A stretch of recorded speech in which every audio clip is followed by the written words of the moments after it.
আসসালামু আলাইকুম। মাঠের গাছগুলো পরিষ্কার করার জন্য আসছিলাম। এখন কুমড়া লাগাবো, মিষ্টি কুমড়া, লাউ লাগাবো। আমি কৃষক পরিবার সন্তান। আমার কাছে নিজের কাজগুলো নিয়ে আমি কখনো লজ্জিত হই না।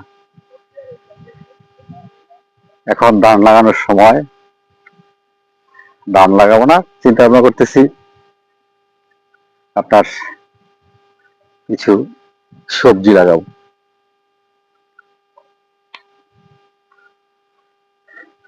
প্রতিনিয়ত আমি আসলে কখনো নিজের কাজকে অবহেলা করি না, বা নিজের কাজ নিয়ে আমি কখনো ছোট মনে করি না নিজেকে। আমি সব সময় নিজেকে গর্বিত মনে করি। নিজের কাজ নিয়ে আমি কখনো বদলা নেওয়ার চেষ্টা করি না। যে গাছগুলো আপনার অনেক মানুষ লাগে, সেই ক্ষেত্রে গিয়ে আমি বিশেষ করে বদলা লাগাই।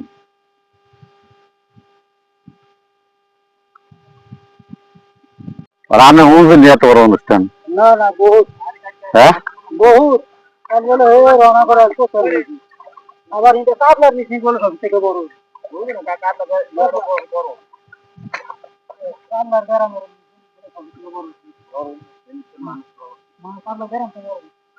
এত বড় আর সমাবেশ করতে পারবো না, কিছু ইতিহাসে।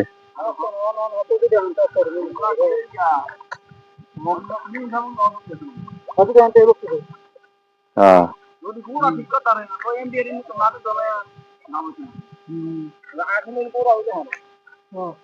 ইনশাআল্লাহ। কি ধান? আমন ধান কয় কেন?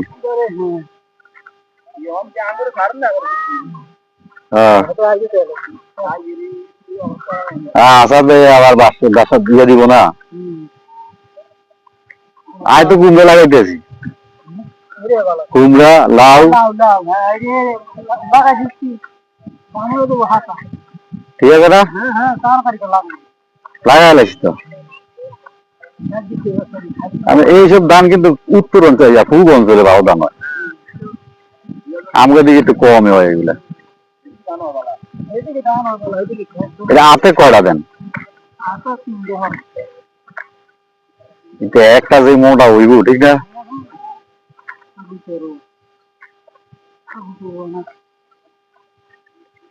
চারটা পাঁচটা হইব। এই মোটা হয়ে 7টা 8টা এরকম পর্যন্ত হয়ে যায়।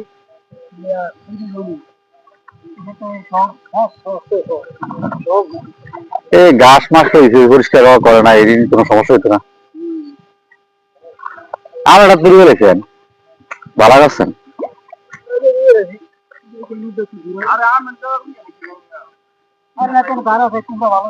না না, কুমড়া লাউ।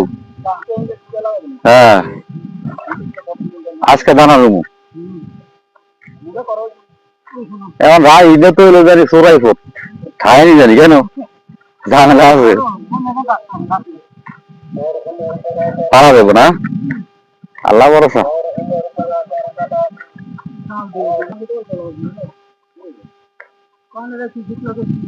এবার এই মাঠে তো ইয়ে হইতো না, স্কিম হইতো না, কারণ এরা তো এবার আমরা ডেন দিব না,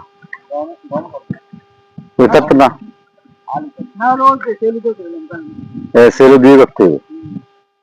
আমরা আরেকটা করলে কর, আমরা হেরিদের থেকে মোট একটা ফাইট দিয়ে এই হচ্ছে ওই পুরুষের বাচ্চা থেকে হাইটা আনলে সিস্টেমে করলে হয়ে দিব। সবাই মিলে থাকলে, মিল থাকলে হয়ে দিব।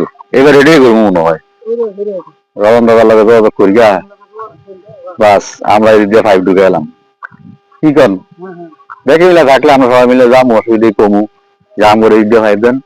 এ তো অনেক জমি তো এদিকে, এই হিসাবে একটা মনে করেন স্কিমের দরকার। স্কিম ছাড়া তো আর মানুষের দানের বরকত দেয় না।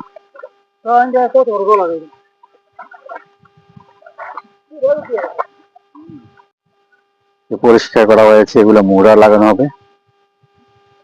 বিভিন্ন ধরনের আপনার মিষ্টি কুমড়া, আপনার লাউ ইত্যাদি ইত্যাদি লাগাবো।